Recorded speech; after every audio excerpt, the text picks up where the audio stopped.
અમદાવાદના મોડી રાત્રે વરસેલા વરસાદ બાદ તારાજીના દ્રશ્યો સામે આવ્યા। સીટીએમ સર્કલ નજીક આવેલી ઉદ્ગમ સ્કૂલમાં વરસાદી પાણી ભરાયા।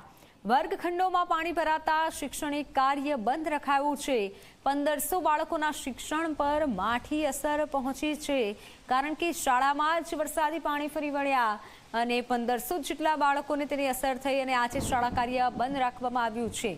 ઉદ્ગમ સ્કૂલના વર્ગખંડો પાણી થયા છે અને વર્ગખંડમાં પાણી ઘૂસી ગયા હતા। મોડી રાત્રે શહેરમાં જે વરસાદ રહ્યો એના કારણે પૂર્વ વિસ્તારમાં ઠેર ઠેર પાણી ભરાયા છે અને તેની અસર શિક્ષણ ઉપર પણ પડી રહી છે। અમદાવાદના સીટીએમ વિસ્તારમાં આવેલ જે ઉદ્ગમ વિદ્યાલય છે ત્યાંના આ દ્રશ્યો છે કે જ્યાં સ્કૂલની અંદર પણ પાણી ભરાઈ ગયા છે। અત્યારે સ્કૂલનો જે સ્ટાફ છે તે પાણી નીકાળવાની કામગીરી કરી રહ્યું છે અને પરિણામે શાળાને બંધ કરવાની પરિસ્થિતિ જોવા મળી રહી છે।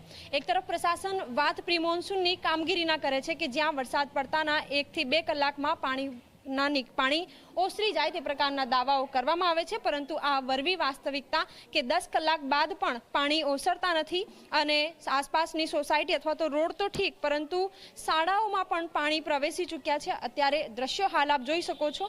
તમામ એ અધિકારીઓ, ખાસ કરીને એસી ચેમ્બરમાં બેસેલા અધિકારીઓએ આ દ્રશ્યો અવશ્ય જોવા જોઈએ, કારણ કે તેમણે કરેલા દાવાઓ અહીં પોકળ સાબિત થઈ રહ્યા છે। જે પણ પ્રી મોન્સૂનની કામગીરીનો ખર્ચ કરવામાં આવી રહ્યો છે એ ખર્ચ ક્યાં કરવામાં આવ્યો હશે એની જ સાક્ષી અત્યારે આ દ્રશ્યો પૂરી રહ્યા છે। કેમેરામેન ઉમેશ પરમાર સાથે સપના શર્મા, ઝી 24 કલાક, અમદાવાદ। 24 કલાકની જે ધોધમાર વરસાદ થઈ છે, વરસાદમાં ક્યાંક ને ક્યાંક એએમસીની પોલ ખુલી ગઈ છે।